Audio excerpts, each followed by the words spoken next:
Hello, it's Chris Gio from Merchant Method, and you are tuned in to Merchant Method Trend Reports. I'm really excited to return with part 3 of our 4-part series around preserving profit through loss prevention. And this week, we're really focused on preventing employee theft and internal loss. I want you to stay tuned to the end of this report where I will provide you mindset shifts around preventing internal loss so you can feel really comfortable about approaching loss prevention in a brand-centered way, in a way that's right for you, and then provide you with some key action steps so that there are some chops behind your loss prevention program. I'm going to ground us on loss prevention. It is a comprehensive set of practices, and every size business is susceptible to preventable loss. If you haven't had a chance to tune in to the first of this series, go to merchantmethod.com/retail trends to find retail loss prevention essentials. I go over the components of a comprehensive program.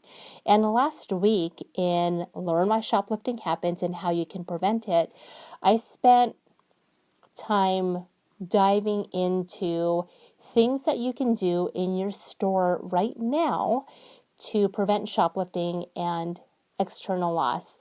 By and large, there are a lot of things we can do with our space that really decrease the opportunities to steal. This week, we're talking about employee theft and internal loss.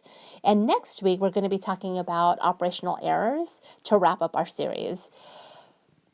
All right, employee loss, employee theft and internal loss. Employee theft is the largest contributor of preventable loss for most retailers, regardless of your business size or segment.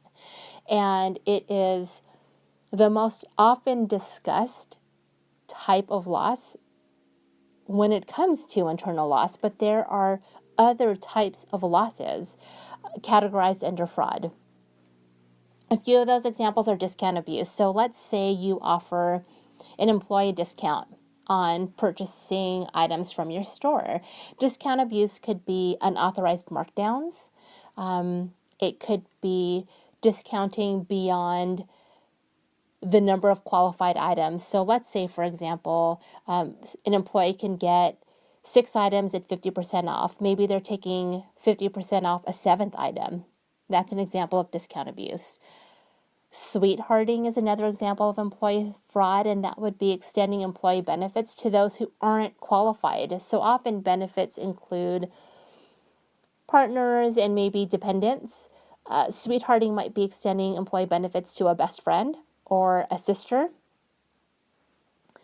The one that is fraudulent but not often considered internal loss is unauthorized trading of services or products. So let's say, for example, someone worked in a bakery and another person worked at a nail salon. And they may trade product for services. The person who works at the bakery may give free pastries to the person who works at the salon in exchange for a quick manicure. If it's unauthorized, it's fraudulent. So this is the wide variety of types of things that can happen within internal loss beyond employee theft, and all of these are preventable. So when it comes to preventing internal loss and any loss, be thoughtful. Keep it safe. Safety first, I say. For sure, keep it legal. You need to abide by local, state, and federal laws. I'm not a lawyer. Make sure that you are legally compliant, but also make sure that what you are implementing and executing on abides by company policies and is really consistent with your brand expectations, and for sure is consistent with your customer service values. The thing to note around this episode and how I hope to be helpful is that, rather than providing an instruction manual for implementing something that might be generic or cookie cutter when it comes to internal loss prevention, really the goal is to refresh your perspective, to provide a different point of view on approaching internal loss in a more people-centered way rather than a policing way. So here are kind of my 3 perspectives on how we can humanize the practice of preventing internal loss. Number 1, approach from an investigative perspective rather than an interrogative perspective. I will often say, put on that investigative hat. It will be well used not only when it comes to loss prevention, but in every aspect of your business. Asking questions, Socratic method style, will give you more information. Don't interrogate. If you are interested in specific practices from loss prevention practitioners and different ways to ask questions, check out this article from LPI Insiders. There's going to be a link to it on the website. You can Google LPI Insiders, and the article is called Are We the Liars? And it discusses a variety of options when investigating internal theft. So number 1, investigate, ask questions, don't interrogate, because you're trying to get more information. Number 2, keep all the conversations confidential.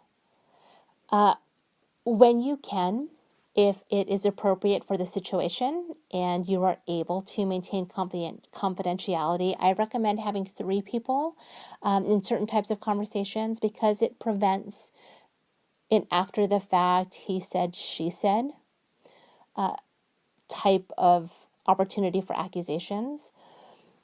This might look like you as a retail owner and leader, a trusted co-leader or the next highest level manager, and then the employee in which you're investigating. But I understand that it might not always be feasible if your team is small or if it would be professionally inappropriate to have that 3rd person there. But regardless of how you execute that conversation, keep it confidential.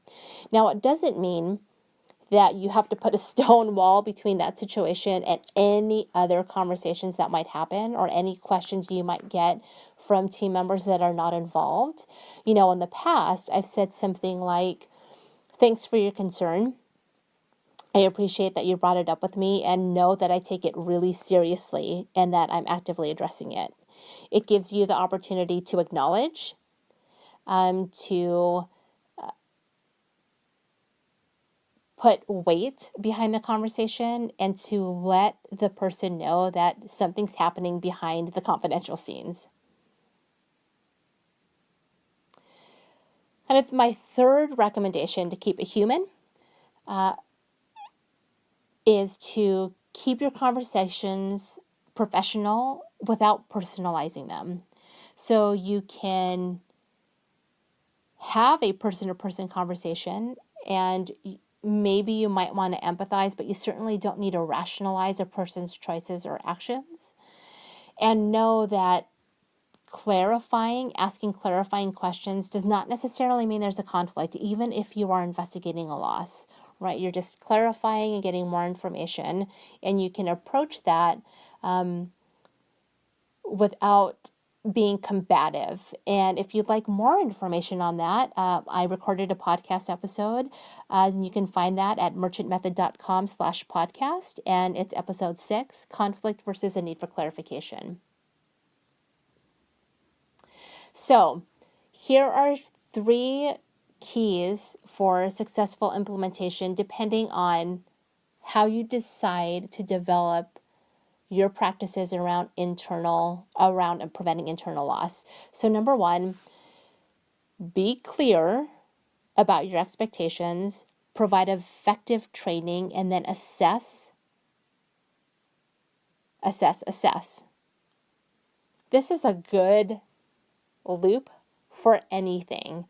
Any aspect of loss prevention, any aspect of training, any aspect of rollout. Clarity, effective training, and assessing will take you very, very far. Number 2, have frequent and consistent employee check-ins, because employees want to feel gratified by their work and they want to be heard. You can determine the frequency. Are you going to conduct these meetings every week, every other week, every month? And you can determine the length. 15 minutes, 30 minutes, 45 minutes, and they don't have to be the same for every employee. You can determine frequency and length based on the level of employee and the level of responsibility they have in your store. But I will say, once you determine what's going to be appropriate for your employees, stick to that schedule. Show it some respect, show your employees respect by being present for them and participating in this two-way conversation. Though it may feel like, quote unquote, there's nothing to talk about, there is always something to discuss, to review, to explore. And number 3, assess who has access. And I cannot recommend this tactic more highly. Assess who has access in your store. It's a responsibility and a privilege to serve your brand's customers, your business's customers. And it's a responsibility and a privilege to be a representative of your brand and message. It's a responsibility and a privilege to not only have a key to your store, but to have access to your safe and access to your inventory. So again, assess who has access. And ask yourself who really is ready for the responsibilities that you've given them in the store. Ready from a development perspective, ready from a training perspective, ready from a level of interest, and ensure that there's an alignment between the job responsibilities and the access that you've given.